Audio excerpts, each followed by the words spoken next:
Now, let's go back to the local area network. Sabi natin, may dalawa tayong types, tama? The wired local area network na ginagamitan ng mga kable. So, Ethernet LANs happen to use cables. Pwede rin yan na fiber optic for the links between the nodes. As I mentioned, pwedeng copper or optical fiber. No? So, parang ganito. This is an example of a wired local area network. Obviously, dahil yung mga devices natin are connected using cables. Part 3 natin, pag-uusapan natin yung mga different types of cabling na ginagamit kay network, especially for Cisco. Ito naman yung example ng wireless local area network. Gumagamit siya ng electromagnetic waves or simply radio waves. Okay? Instead of cables or optical fiber to connect between nodes.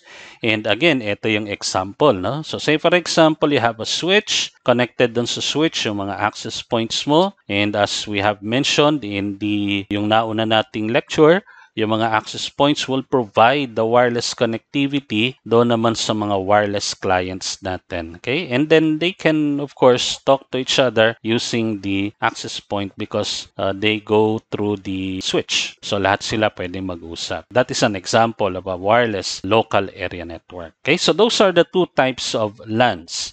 Now, pag-usapan naman natin yung mga topologies na ginagamit pagdating sa actual implementation. No? Isang magandang topology for actual implementation is what we call the SOHO. Sounds like what?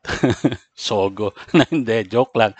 Pero SOHO ito ha. SOHO stands for Small Office, Home Office. No? Kasi meron na tayo may mga opisina kasi maliliit lang, 5 lang yung empleyado. No? Di naman kasi lahat ng opisina talaga malaki unless it is an enterprise or a corporate office. No?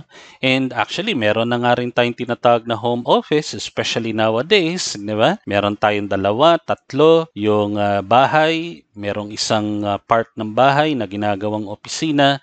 Ang tawag naman natin doon ay home office. So this is a type of local area network connection meant to be used in small businesses. Diba? Nagtitinda ka ng leche plan, nilalagay mo online, nagkakaroon ka ng home office. Tama? O kaya nag-distribute ka ng mga kung ano-ano, no?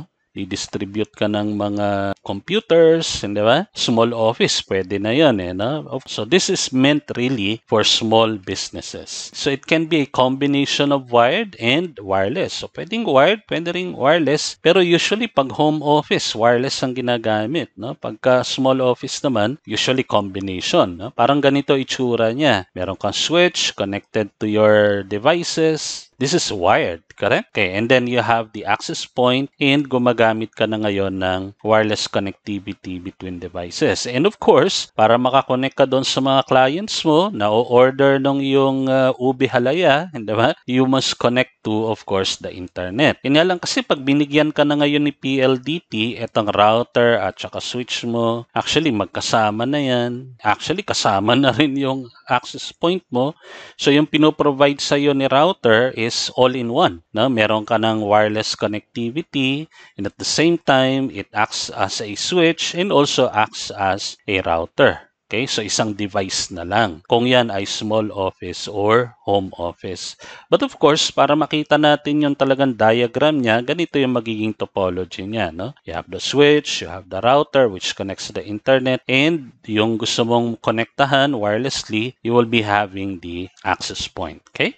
So that is for the small office and home office. Now, puntahan naman natin yung enterprise LANs. Now, ang enterprise LANs, take note na para rin siyang SOHO. Yun nga lang, mas malaki. Okay? So imagine niyo halimbawa, merong building, 3 floors, no? Ground floor, second floor, third floor. Sa isang floor, para kang may SOHO rito tama? May small office ka rito. Pero since this is an enterprise LAN, itong third floor mo na meron sariling network can be connected to a switch. This will be the central switch connected to the second floor, which is parang meron din siyang sariling rito, no? Small office, and then also on the ground floor. At itong mga networks natin on different floors are interconnected using the central switch.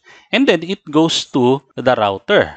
Okay? And then yung router mo papunta naman doon sa the rest of the enterprise network. Ibig sabihin, pwedeng papunta yan doon sa branch 2 or sa branch 3, etc. Or it may go to the internet. Pag internet kasi public yun eh. Pero kapag directly connected ka doon sa mga branches mo and naka-wide area network ka, which is still private. Pero kapag sa internet ka na kumo-connect, now that becomes public. Ang pinagkaiba lang ng enterprise LAN doon sa mga SOHO natin, mas malaki yung scope niya, mas malawak. Pero yung implementation niya ay halos pareho. Pero syempre, mas complicated to, no? Kaya pag nagdi-design ka nito, hindi basta-basta.